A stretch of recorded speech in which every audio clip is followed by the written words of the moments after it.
próximos minutos hasta saber cuáles son las claves para entender qué es lo que puede pasar el domingo y también para tener una serie de pistas de cómo podemos leer esa jornada electoral cuando comience el domingo y abran los colegios electorales. Comenzamos por Miquel Noguer, es el director del País en Cataluña. Miquel, veíamos a Salvador Illa con ese buen dato que le da todas las encuestas. Parece seguro que el PSC va a ganar, pero ¿podrá gobernar? Buenas tardes. Pues para el PSC el reto no es ganar, el reto es ganar bien para conseguir efectivamente que los pactos postelectorales puedan salirle. Ya ganó, de hecho, las últimas elecciones, las de 2021, y entonces fue imposible porque hubo una mayoría independentista justita, pero que estaba allí. 21 y entonces fue imposible porque hubo una mayoría independentista justita, pero que estaba allí.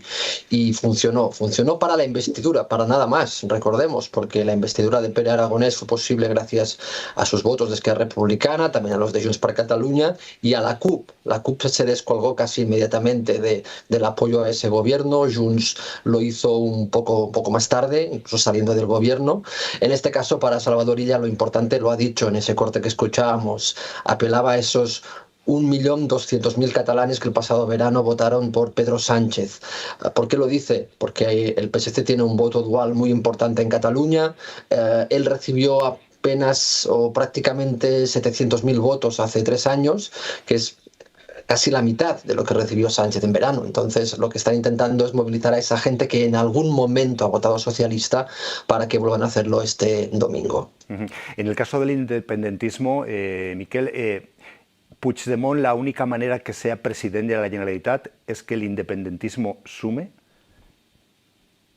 Pues probablemente sí, y que sume de una forma con cierta holgura. ¿Por qué lo digo? Porque ese cuarto partido independentista que las encuestas afirman que puede aparecer en el Parlamento, Alianza Catalana, esa formación de extrema derecha de la que habéis estado hablando los últimos días, que se encuadraría dentro del independentismo, pero recordemos que las 3 fuerzas, digamos, tradicionales del independentismo han dicho que no van a pactar con ellos. Entonces necesitan algo más que una mayoría independentista para garantizarse la presidencia. En el caso de Vox, decías, aparece Alianza Catalana como un partido independentista, pero también de extrema derecha. Y además está Vox. ¿Ha cambiado tanto sociológicamente Cataluña? ¿Hay tanta gente de extrema derecha en Cataluña como para que pueda tener 2 partidos políticos de esta ideología? Seguramente Cataluña es un reflejo de lo que hay en buena parte de Europa Occidental en este momento en cuanto a extrema derecha se refiere. El bloque de las derechas no cambia tanto. Hay una veintena de diputados, siempre han estado en momentos duros, digamos, repartidos entre Vox, PP. Cuando Ciudadanos tuvo un discurso más duro, pues también estaba ya encuadrado. Son esta veintena de diputados que se podrían encuadrar en ese espectro político, pero es verdad que Vox continúa siendo un partido fuerte en Cataluña. Las encuestas todas lo dicen. El PP consigue de alguna forma o conseguiría comerse literalmente a Ciudadanos, lo que quedaba de Ciudadanos, pero no consigue comerse a Vox. Esto es un problema para Núñez Feijóo, que tiene el reto de desactivar a Vox si quiere garantizarse, digamos, una tranquilidad política de cara a sus siguientes elecciones. Y pensando un poco en los espectadores que nos están viendo ahora, que van a seguir con mucha atención la jornada electoral del domingo, ¿alguna otra clave, Miquel, que creas que es importante tener en cuenta en el momento en que empiece esa jornada electoral, de lo que tengamos que estar pendientes? Será importante ver la movilización, porque además recomendaría, digamos, no comparar mucho los datos de participación con los de las anteriores elecciones. Las de 2021 se celebraron cuando todavía había muchísimas restricciones por la pandemia. En Cataluña andábamos por la 5ª o la 6ª ola en aquel momento. Mucha gente no fue a votar. Muchas de los que lo hicieron por correo. Hoy hemos conocido los datos de voto por correo, por ejemplo. Han bajado un 60% respecto a 2021. Es un dato relevante, por supuesto, supuesto, pero no nos dice, no nos da la clave definitiva de la participación que habrá este domingo. En cualquier caso, las claves son ver si el independentismo suma o no suma, ver si el PSC es capaz de movilizar más allá de su perímetro estricto que tiene el partido en Cataluña, por ejemplo, el que tuvo hace 4 años, a ver si es capaz de capitalizar el efecto Pedro Sánchez. Pedro Sánchez, las encuestas dicen que sí que consiguió despertar el voto, pues con esos 5 días de reflexión sobre su posible dimisión. Ahí consiguió de alguna manera despertar a parte del votante socialista que todavía no estaba activado para acudir a las urnas. Veremos si eso realmente se acaba imprimiendo en el día de la votación. Miquel Noguer, director del País Cataluña, gracias. Hablaremos el domingo. Que vaya muy bien, mucha suerte. Mucha suerte también para ti, gracias. Bueno, veíamos antes el acto de Junts, la candidatura de Carles Puigdemont, que lleva su nombre propio. Vamos a recuperar uno de los momentos en los que el expresidente de la Generalitat se dirigía a sus simpatizantes y sus afiliados esta mañana en un acto electoral. 55, el bloc dels que no volen negociar res rellevant i profund, el bloc dels que ens volen rendits i desesperats. El bloc de ferro format pel PP i PSOE, amb els seus aliats a banda i banda. I diumenge Catalunya ha de dir a aquest bloc que no, que prou, que s'ha acabat, que treguin les seves grapes del damunt del nostre poble i dels nostres anhels i esperances. Puigdemont desde el sur de Francia apelando a esos bloques que él dice que siguen existiendo y pidiendo a todos los independentistas que se pongan detrás de él. José Miguel Contreras es catedrático de Comunicación Política de la Universidad Rey Juan Carlos. Con él ya en el País Vasco hicimos un repaso partido a partido y queríamos un poco repetir ese esquema de juego de qué esperaba cada partido, José Miguel, y qué ha pasado en realidad durante estos 15 días. Comenzando quizás por el PSC, por Salvador Illa. ¿Cómo lo viste y cómo crees que llega al final de la campaña? Bueno, Salvador Illa, en este caso el PSC, tiene esta doble lectura de lo que pueda significar dentro de Cataluña y, como muy bien explicaba Miquel Noguer, tiene una implicación nacional extraordinaria en la figura de Pedro Sánchez, especialmente después del evento famoso de los 5 días, y ver qué trascendencia puede tener esto electoralmente. Estamos en un momento clave. Realmente el momento más importante seguramente que hemos conocido en la legislatura. Siempre decimos esto, pero es que en este caso además es total y absolutamente cierto.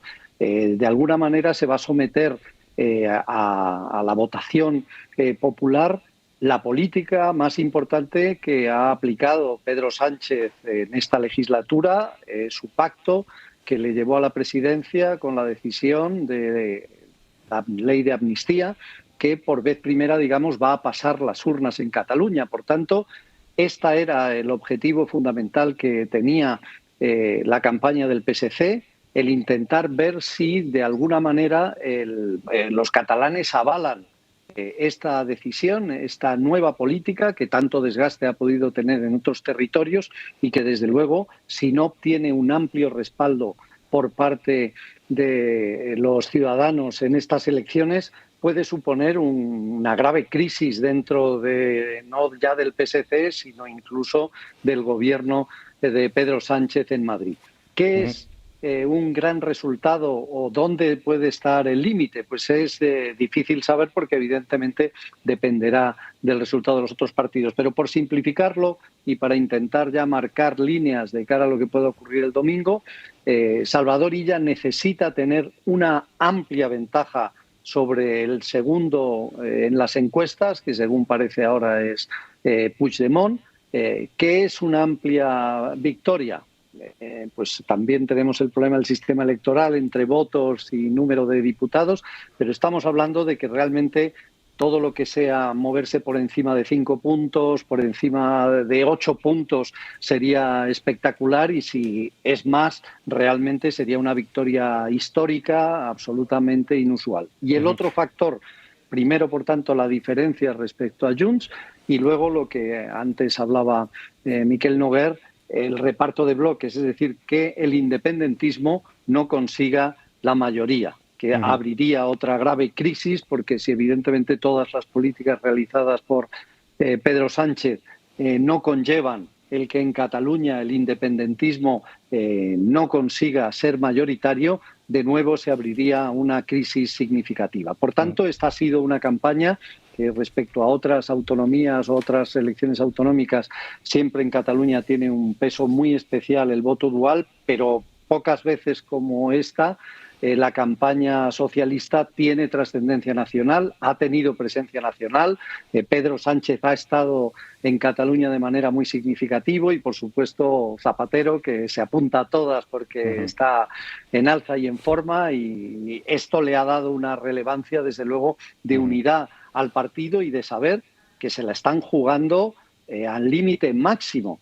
Podemos estar, curiosamente, en los dos extremos, en un éxito absoluto y realmente trascendente de cara a la continuidad del gobierno de Pedro Sánchez y la legislatura, o una crisis que podría ser aprovechada desde luego por la oposición si no obtiene una victoria clara y no consigue imponerse al independentismo también de manera notoria.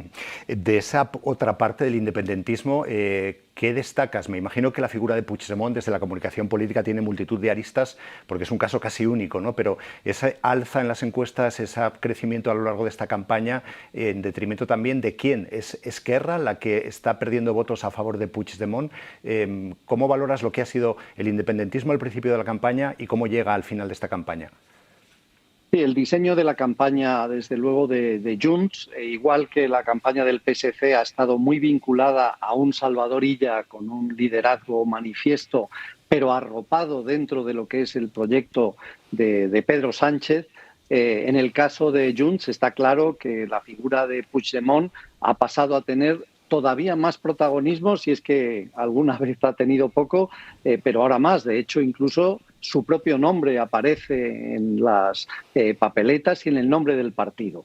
La aparición de Puigdemont ha supuesto, desde luego, una recuperación del voto muy significativa. Todas las encuestas han dado un crecimiento de las opciones de Junts en poco tiempo y ha tenido una tendencia al alza, que ahora queda la gran expectativa de ver hasta qué punto va a llegar.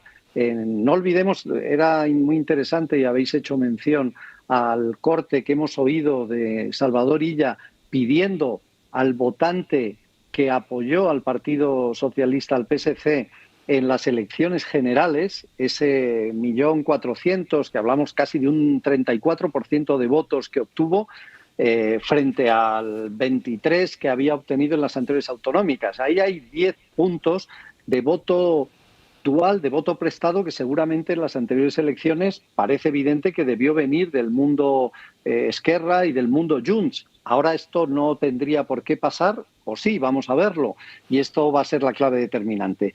La distancia a la que llegue o la que le pueda sacar Illa, si es que gana las elecciones, a Puigdemont va a ser un elemento determinante. Puigdemont, su figura se basa precisamente, y lo ha dicho él claramente, que si no consigue ser presidente se retirará a un segundo plano. Su papel tiene que ser victorioso, y si el domingo él no tuviera un buen resultado manifiesto, como mínimo muy cerca de Illa, y por supuesto si le supera sería ya indiscutiblemente la figura manifiestamente triunfadora en esas elecciones, pero tiene que ver cómo hace ese equilibrio amparado de nuevo en el segundo detalle, y es lo mismo que el juego de Illa, la distancia respecto a Puigdemont. En este caso tendremos que mirar la distancia de Puigdemont respecto a Illa. Es difícil que le pida o que le exija liderar y presidir Cataluña si Illa le ha sacado 10 puntos, cosa que por otro lado electoral en escaños es difícil que consiguiera. Y luego que el independentismo obtenga esa mayoría, con el añadido de la debilidad que supone, y que también señalaba Miquel Noguer, de la presencia ahora de la alianza ultraderechista independentista, que sin lugar a dudas es un escollo más para lo que pueda suponer esa mayoría independentista a la que aspiran. Por tanto, este juego de espejo entre el PSC y Junts va a estar muy marcado.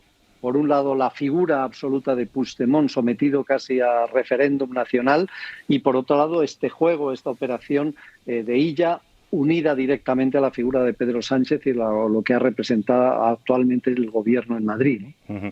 Ya por último, José Miguel, nos decía Miquel Noguer que hay que tener mucho cuidado con los datos de participación comparándolos con el año 2021, que fue de una participación del 49%, no, una abstención del 49%, por eso de que era en pandemia. Pero en cualquier caso, es verdad que ese dato de participación de la gente que se queda en casa, venimos diciendo que puede que sea muy alto el domingo. ¿Qué pasa con las campañas políticas? Desde el punto de vista de la comunicación, ¿qué hacer para que los votantes nos sintamos atraídos por la actividad política, para que acudamos a las urnas, para que esa participación no comience a ser casi una noticia recurrente en cada elecciones por lo alta que es?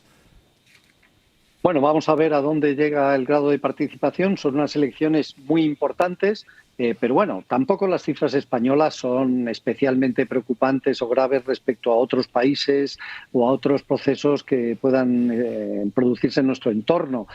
Hay que tener en cuenta que también tiene un peso importante el desánimo generalizado o el despegue de la política que puede tener el clima general que se está viviendo. Hay partidos que no olvidemos que de alguna manera propician una falta de vinculación y de interés por la política activa porque piensan que eso da rédito en tanto en cuanto pueden acceder más a un tipo de votante no especialmente preparado, concienciado, que seguramente es el electorado menos proclive a votar fórmulas populistas o fórmulas extremistas. Por tanto, ese tipo de elector que normalmente tiene interés por la política, pero que en un sistema de política desagradable, extremadamente polarizado, donde el populismo tiene mucha presencia, si ese electorado cae en la abstención, evidentemente solo favorece a las fuerzas extremistas, a las fuerzas populistas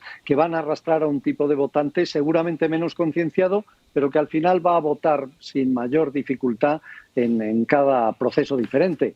Va a ser importante teniendo en cuenta lo que está pasando, la importancia que tiene estas elecciones en Cataluña y que van a tener, sin lugar a dudas, en el transcurso de la legislatura también en Madrid, ¿no? José Miguel Contreras, pues nos vemos el domingo. Gracias. Perfecto, gracias a vosotros. Hasta el domingo. Un dato más sobre la participación que nos acaba de mencionar nuestro compañero Camilo Vaquero. Por cierto, en el diario El País podéis seguir este minuto a minuto del cierre de campaña con los distintos posts que los corresponsales que están desplegados en Cataluña están llevando a cabo a lo largo de la campaña. Y uno de los últimos nos habla del voto por correo, que es también interesante. Ha crecido desde el año, en comparación con el año 2019, en el año 2021, perdón, un 36% el voto que llega por correo y que se contabiliza también este domingo, con lo cual es un dato que también ahora mismo parece que no es importante, pero en el momento en el que empecemos a contar y a hacerle escrutinio esa noche electoral, no solo la participación, sino también el voto por correo que llega también de muchos países también extranjeros, va a ser interesante. Milagros Pérez Oliva nos ha acompañado también durante estas 2 semanas, durante esta última semana de programas. Milagros, por empezar por algo, el domingo se entierra definitivamente el procés, ¿va a cambiar toda Cataluña a partir del lunes? Bueno, buenas tardes. Buenas tardes. Mira, yo creo que la pregunta es de si se entierra el procés más bien si resucita, porque enterrado yo creo que ya está. En la última legislatura piensa que el famoso 52% de los votos que alumbró el partido, el gobierno independentista de la última legislatura, al poco tiempo de formarse ya lo abandonó la CUP y por lo tanto ese 52% ya quedó mermado de forma considerable. Y después, en octubre pasado, se produjo una ruptura de los 2 principales partidos del procés precisamente por su discrepancia respecto de la valoración de lo que había sido el procés, ¿no? Mientras Esquerra Republicana había hecho ya un cambio importante de aterrizaje en la realidad política y la asunción de que la vía unilateral no conduce absolutamente a ninguna posibilidad de proclamar una república como habían pretendido, Junts seguía todavía reclamando la legitimidad y la vigencia del resultado del referéndum. Pero si te fijas, el gobierno ese se rompió en octubre, no se ha recompuesto, al contrario, las relaciones entre los 2 socios independentistas ha sido cada vez peor hasta el punto de que creo que en estos momentos no hay prácticamente posibilidad de un entendimiento, al menos con los actuales líderes, porque las heridas que hay entre ellos son profundísimas, las discrepancias muy grandes y la animadversión incluso entre algunos dirigentes es manifiesta. Por lo tanto, diríamos que lo único que se puede plantear es si los partidos independentistas estarían en condiciones de reeditar una mayoría de gobierno que en realidad no están en condiciones de ejercer, porque ya se rompió en la pasada legislatura. Desde este punto de vista yo creo que el proceso está muerto y enterrado, clarísimamente entendiendo por proceso la vía unilateral, la vía de desconexión de la legalidad española, etcétera, etcétera, que es lo que se inauguró de alguna manera con el referéndum del 2017. Pistas para este domingo, Milagros, para la gente que nos esté viendo. Y te voy a proponer dividirlo casi en 4 preguntas, con 4 microanálisis tuyos por 4 partidos políticos que queremos recorrer, los 4 partidos políticos principales, como una especie de eso, de guía práctica para la persona que nos está viendo y que le interesa mucho la política catalana y que va a estar muy atenta al domingo. Empezando por el PSC. ¿Qué microanálisis haces del PSC? A ver, el PSC, que parte como el partido ganador y ya en todas las encuestas da que es claramente el vencedor de las elecciones, ya lo fue en las pasadas elecciones, para mí lo importante y la clave es qué distancia consigue tener respecto del segundo partido, sea Junts o sea Esquerra. Parece claro que será Junts, ¿no? Pero lo importante es que el voto dual que hay en Cataluña entre las elecciones legislativas y las autonómicas se acorte y consiga un apoyo que es factible en esta ocasión, vista la influencia que ha tenido Pedro Sánchez y las decisiones que ha tomado Pedro Sánchez recientemente en el electorado catalán. Si hay un electorado sensible a la importancia de que en Madrid haya un gobierno progresista, es el catalán, incluidos todos los votantes que no son socialistas, es decir, incluso los de Junts y los de Esquerra. Entiendo que muchos de estos votantes prefieren que haya Pedro Sánchez en España a que hubiera un gobierno de coalición entre PP y Vox. Por lo tanto, será importante ver la distancia. Todo lo que sea por debajo de 40 diputados creo que no es un resultado muy extraordinario. Es decir, si se quedaran 38 no iría muy bien. Todo lo que sea por encima de 42 es un gran éxito.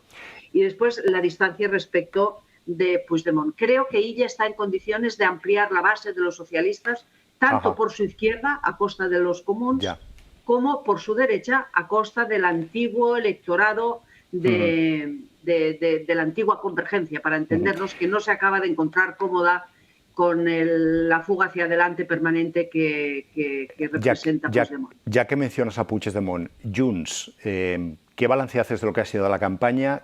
¿Qué podemos esperar de Puigdemont el domingo? Pues yo creo, para mí, la máxima incógnita es qué hará Puigdemont. Porque, a ver, él ha dicho por activa y por pasiva que si no podía ser presidente, se iba a su casa. Pero si, como vaticinaba la encuesta que hicimos nosotros, para la encuesta de 40 dB para El País y la SER, Puigdemont se acercara a los 36, 38 diputados, que algunas encuestas se lo dan, estaría muy cerca de un triunfo político importante. En esa situación, creo que tendría un incentivo importante para intentar que hubiera una repetición electoral. Y entonces ya la posibilidad de que ella pudiera gobernar, si Puigdemont saca muy buen resultado, dependería de la voluntad de Esquerra y de Comuns. Necesitaría 2 partidos probablemente para formar gobierno. Vamos justamente por Esquerra, sí, Milagros. Esquerra Republicana de Cataluña, el partido que gobierna ahora mismo, la Generalitat, Pere Aragonès, en un descenso paulatino día a día en las encuestas. ¿Qué va a pasar con Esquerra? A mí me cuesta creer que la caída de Esquerra sea tan importante como vaticinan algunas encuestas. Quiero decir que es verdad que hay un votante independentista que apoyaba a Esquerra y que ahora puede estar tentado de apoyar a Junts, porque el voto a Puigdemont representa un resarcimiento de la humillación que los votantes independentistas han sentido en las últimas elecciones o en el fracaso del procés. Me cuesta pensar que caiga tanto como vaticinan algunas encuestas, pero parece evidente que va a caer, o sea, que va a reducir la representación. Va a ser muy difícil para Esquerra Republicana, después de haber gobernado, después de haber roto con Junts el gobierno, aceptar un papel subsidiario y apoyar la investidura de Puigdemont o de Illa. Va a ser difícil. Y además, en cualquier caso, si lo hace, porque probablemente no le quede más remedio que hacerlo, va a tener un coste. Si apoya a Illa, va a tener un coste por su lado independentista, por el eje independentista, y si apoya a Puigdemont, si apoyara fuera factible que Puigdemont pudiera llegar a ser presidente con los votos de Esquerra, si no necesitaran Alianza Catalana, que eso también es complicado de predecir, pues iba a sufrir por su flanco ideológico, como partido de izquierdas, porque desde luego el programa de Puigdemont, desde el punto de vista ideológico, pues es un programa de un partido de derecha. De derechas. Y por último nos vamos ahí a la derecha. Voy a juntar al PP y Vox, porque básicamente han tenido casi un duelo... Han tenido un duelo casi a cara descubierta en esta campaña. Si el PP gana, pero Vox le supera en votos, o si el PP gana y además supera a Vox, ¿cómo ves ese mundo de la derecha no independentista en estas elecciones? ¿Qué puede pasar el domingo? Yo creo que esta batalla entre PP y Vox es una de las más importantes de las que se dirimen en estas elecciones. Porque para Núñez Feijóo, que ha venido mucho y que se ha implicado personalmente mucho en la campaña catalana, partir de unas expectativas tan altas es un riesgo en este momento, porque todas las encuestas le daban 13 diputados al PP. Y recordemos que viene de un escenario en el que Vox tenía 11 diputados y ellos tenían 3. Y por lo tanto... la expectativa es que le dé la vuelta al marcador respecto de Vox. Pero en cambio en las últimas encuestas no parece que esto no está asegurado. Para el PP todo lo que sea bajar o quedarse en 10 diputados o bajar de 13 es un fracaso para Núñez Feijóo, porque aunque mejora mucho en Cataluña y engulle por completo a los Ciudadanos, su principal rival no es ya Ciudadanos, su principal rival es Vox. Y si Vox demuestra que está vivo, que tiene presencia, que tiene capacidad de movilizar, que tiene mucho votante joven, cuidado, que esto es lo que se ha visto aquí en esta campaña también, que mientras los mítines del resto de los partidos era más bien gente mayor, los mítines eran poca gente, pero la poca gente que había era gente joven de Vox, pues entonces va a ser un debilitamiento muy importante. Para el PSOE, que Illa en Cataluña pueda gobernar representa poder contrarrestar el poder autonómico que el PP ha conseguido en España. Pero para el PP, seguir sin ser relevante en Cataluña es un hándicap también para su credibilidad como fuerza alternativa en el resto de España. Milagros Pérez Oliva, pues lo veremos el domingo y espero que podamos hablar también contigo y analizar qué es lo que pasa de verdad la noche electoral catalana. Gracias. Gracias a ti. Buenas noches. Bueno, pues si revisáis lo que es todo el programa de hoy, a lo largo de los minutos que hemos hablado con José Miguel Contreras, con Miquel Noguer, con Milagros Pérez Oliva, ha habido un dato, unas palabras, un término que los tres han repetido en alguna ocasión, que es el voto dual. Bueno, ¿en qué consiste realmente ese voto dual? ¿Por qué importa en estas elecciones catalanas? ¿Cómo se valora y cómo se estudia ese voto dual a lo largo de la historia? Y en definitiva, ¿qué es? Bueno, pues Antonio Nieto ha estado estas últimas horas investigando sobre esto, sobre el voto dual. ¿Qué nos puedes contar, Antonio? ¿Qué significa? ¿Qué es? ¿Por qué importa en Cataluña? Carlos, pues sí, el voto dual es exactamente que los electores opten por partidos diferentes en elecciones distintas, por ejemplo, en las elecciones generales y las autonómicas en muy pequeño espacio de tiempo. Así que vamos a remontarnos hasta 1977 para ver cómo se ha producido este voto dual en Cataluña. Lo vemos en 1977, en las elecciones generales, si nos centramos solamente a lo que pasó en Cataluña, ganó el PSC con el 28,5% de los votos por delante de CiU, que obtuvo el 22,5% de los votos. Por cierto, un PSC de un histórico dirigente socialista como es Joan Reventós.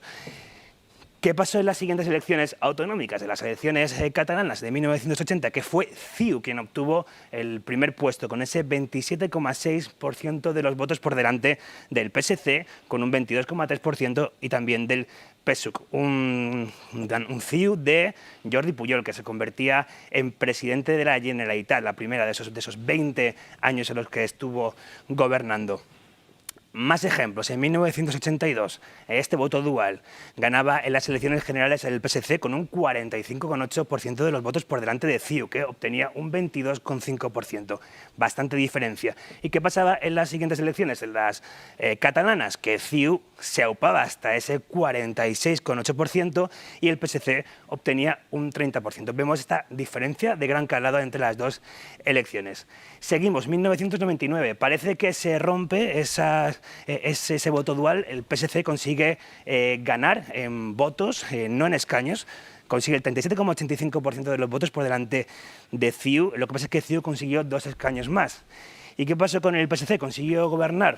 Pues en 1999 no, porque Jordi Pujol consiguió los votos del Partido Popular. Vemos esta mítica, esta histórica foto, y Jordi Pujol se pudo quedar como presidente de la Generalitat. Pascal Maragall, que entonces lideraba el PSC, no pudo ser presidente de la Generalitat en esa ocasión, pero en las siguientes elecciones pasó algo similar y sí consiguió gobernar con el famoso tripartido, con Iniciativa y también con Esquerra Republicana, con Carod Rovira. Ese tripartito que algunos conocen de forma coloquial como el Dragon Khan, por sus idas y venidas, por sus continuos sobresaltos, que ocurrió en 2 ocasiones ese tripartito. Nos adelantamos más hasta 2011, cuando se rompe también ese voto dual, en esta ocasión en las elecciones generales al Congreso de los Diputados. Consigue la victoria CiU con el 29,35% de los votos por delante del PSC, que obtiene el 26%, y del Partido Popular, que se queda con el 20,7%. Y también se rompe este voto dual, digamos, en las elecciones catalanas. En 2017, cuando Ciudadanos obtiene la victoria con un 25,3% de los votos, una victoria sorprendente de Inés Arrimadas por delante de Junts, que consigue el 21,6%. Arrimadas no consigue ser presidenta de la Generalitat, pero sí que celebró los resultados, como podemos ver en estas imágenes que rescatamos. Les eleccions al Parlament de Catalunya!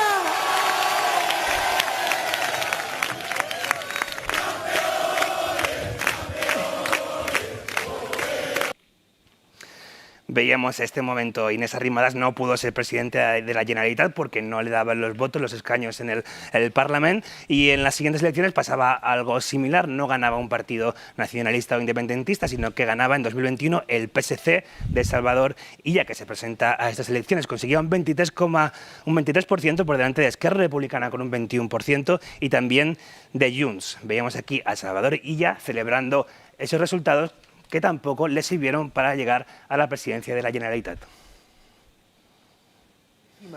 Del PSC en votos esta noche tiene un significado para mí muy claro, el de pasar página y abrir una nueva página en Cataluña, una nueva página de cambio, de cambiar para reencontrarnos, de reencontrarnos para avanzar, de reencontrarnos para avanzar, es decir, para volver a escucharnos, para volver a mirarnos, para volver a encontrarnos.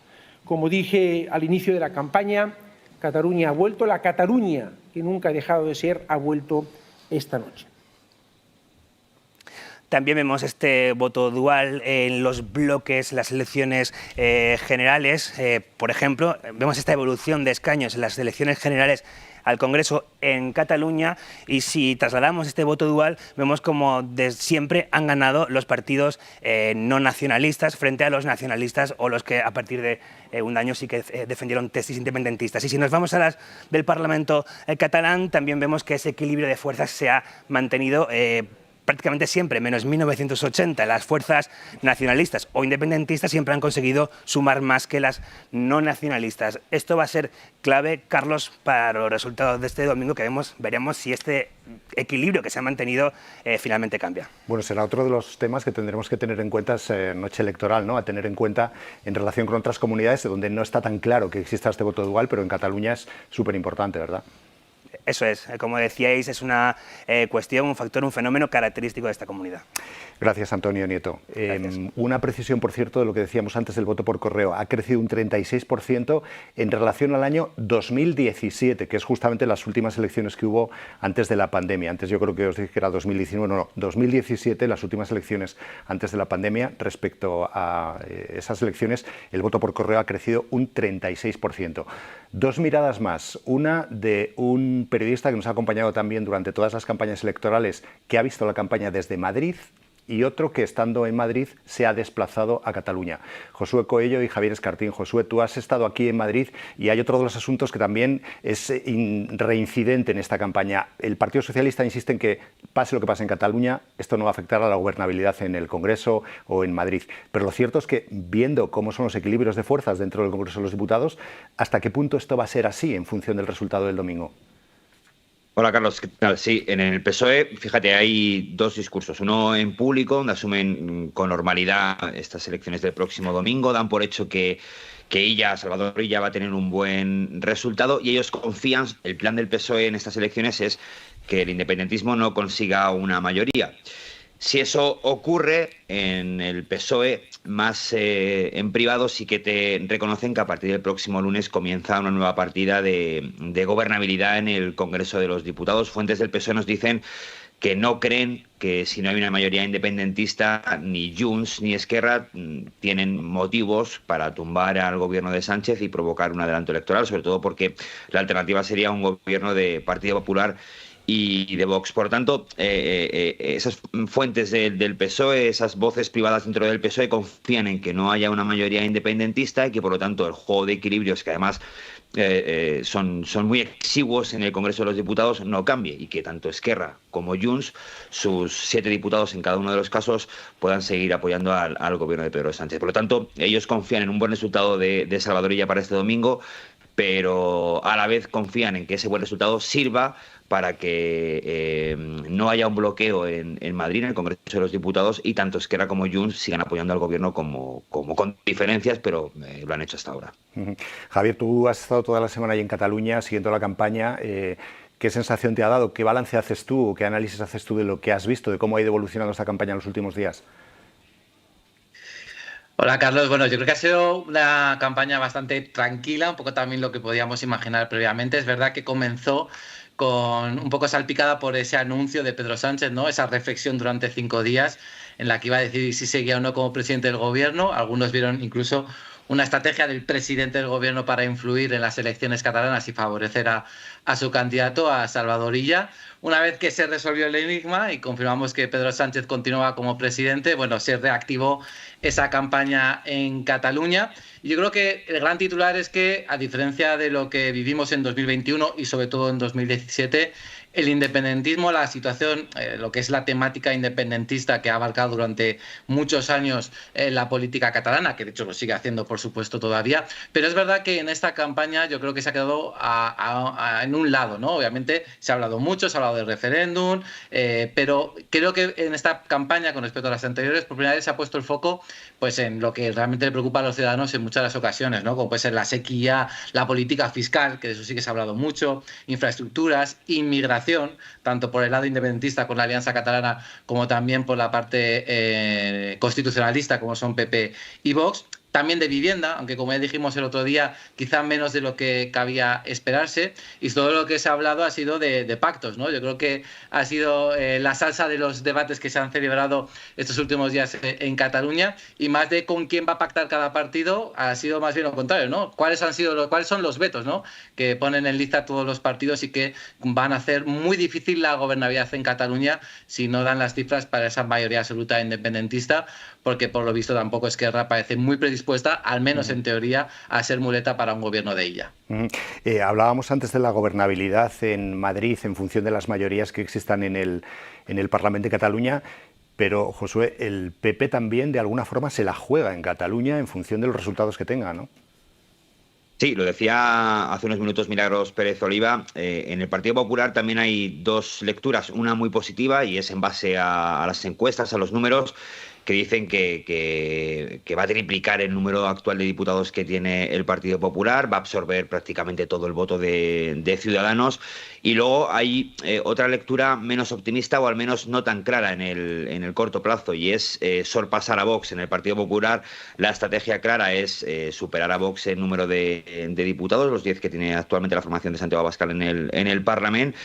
Y de ahí que el Partido Popular en los últimos días hayamos visto cómo ha endurecido su discurso en mensajes que podían ser perfectamente de Vox, con la inmigración, con la ocupación, con la seguridad. Y para añadirle la guinda a esta estrategia, hoy, por ejemplo, ha desembarcado allí en Cataluña Isabel Díaz Ayuso, ha tenido bastantes actos por la mañana, ha cerrado hace unos minutos en Lleida también un acto, y es muy sintomático que Ayuso desembarque en Cataluña el último día de campaña, justo cuando el PP lleva unos días en la última semana emparejando su discurso, sobre todo en el ámbito migratorio, muy al que hemos escuchado de Vox en los últimos años, que en cuanto a seguridad, inmigración irregular, etcétera, etcétera. ¿Por qué? Porque para el Partido Popular el objetivo, claro, más allá de mejorar los resultados actuales que tiene, que eso es evidente que lo va a hacer, es poder sorpasar a Vox. Y los análisis que hacéis hace unos minutos, Carlos, iban en esa línea.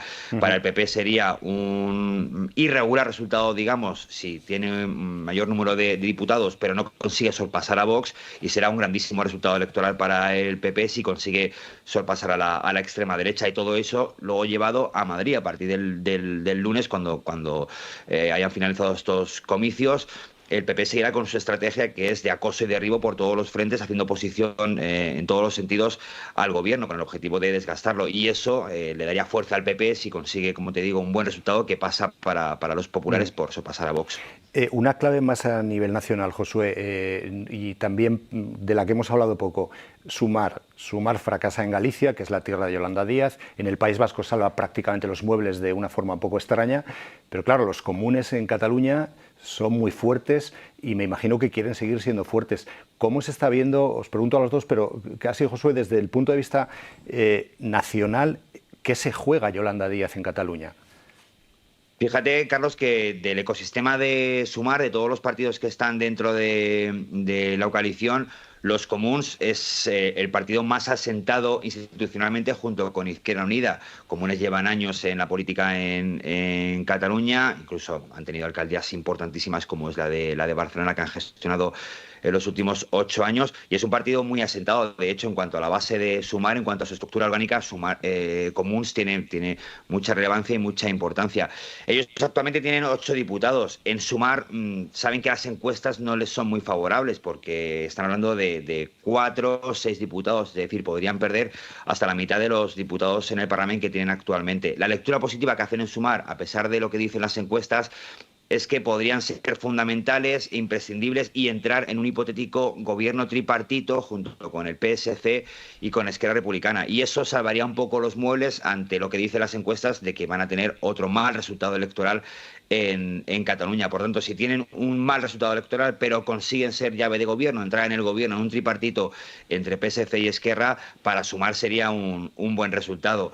Si consiguen 4 o 6 diputados, como dicen las encuestas, y no consiguen entrar en un tripartito, bien porque hay una mayoría independentista, bien porque hay un bloqueo y hay que volver a repetir elecciones, entonces sí que será otro mal resultado electoral para Sumar en este ciclo electoral muy regular para los de Yolanda Díaz. No consiguieron nada en Galicia, como tú decías, salvaron los muebles en Euskadi, veremos qué pasa en Cataluña y veremos qué pasa en las elecciones europeas. Y todo ello en un momento a nivel nacional en el que la formación de Yolanda Díaz intenta tener perfil propio dentro del gobierno de coalición, aprovechar esta reflexión de Pedro Sánchez y los últimos días han instado al socio mayoritario a llevar a cabo medidas. Hoy mismo, por ejemplo, registraban una proposición para derogar la ley Mordaza, con la renovación del Poder Judicial, con el reconocimiento de Palestina, es decir, intentan sacar perfil propio aprovechando este parón legislativo porque el ciclo electoral, como te digo, para Sumar en general por ahora no está siendo del todo bueno, y veremos el próximo domingo porque las encuestas dicen que de los actuales 8 podrían caer hasta 6 o incluso 4.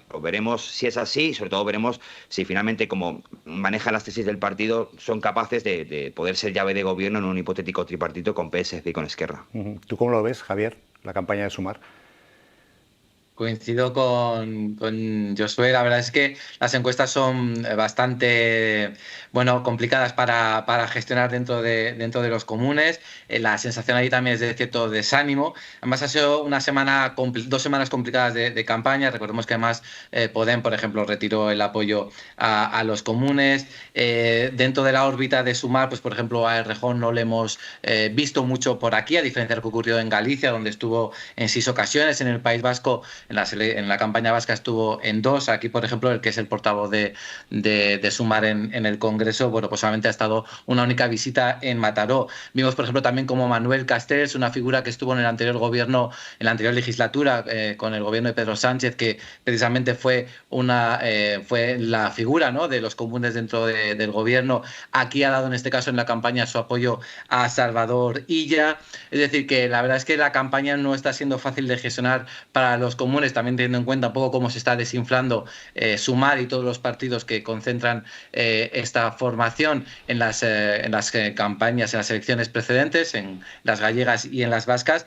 Es verdad que Ada Colau en esta última semana ha dado un poquito de ánimos, ¿no?, a los suyos, a los militantes. En principio no iba a estar en esta campaña catalana porque iba a marchar a Gaza, iba a embarcar en esa flotilla de la libertad. Finalmente ese viaje se suspendió y sí que esta semana ha echado el resto y ha estado en más de 5 actos presente de los comunes y pues al final un poco también dando un poco de apoyo y ánimo para intentar levantar una campaña que, como ya ha dicho Josué, de momento parece que no está funcionando bien porque las encuestas dicen que podrían perder hasta la mitad de su representación este domingo. Pues muchísimas gracias a los dos. Tú, Javier, tienes el privilegio de estar en Barcelona, que es una suerte, pero Josué te gana en el fondo de pantalla con esa emblema de Sun Records, que me la imagino en Memphis comprándolo en la tienda de recuerdos, vamos. Sí, comprándolo en Memphis, eso es, Carlos, eso es. No te has equivocado ni un pelo. Gracias a los dos y el domingo nos vemos. Gracias, Carlos. Chao. Gracias, chao. Bueno, pues ya tenéis todas las claves de lo que es esta jornada electoral del domingo en Cataluña. Nosotros estaremos aquí a partir de las 6 de la tarde con Lorena Baeza en Barcelona, con el análisis previo, con todo lo que dé de sí esa jornada electoral, por supuesto con las anécdotas y con la explicación de cómo empezar a leer los resultados que empiecen a caer a partir de las 8 de la tarde. A esa hora los sondeos y a partir de ahí seguiremos pues hasta prácticamente medianoche que termine la noche electoral desde aquí en directo en El País. Gracias a los que nos habéis seguido durante toda esta semana en el canal de televisión del País, en Televisiones Conectadas, en Cadena SER, en HuffPost y también, por supuesto, en la web del periódico. Hasta el domingo podéis seguir siendo informados en El País, minuto a minuto. Gracias.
I was hoping that I will meet my daughter again. todas las historias de migraciones tienen unas historias muy duras detrás, pero despedirte de alguien no nos había tocado.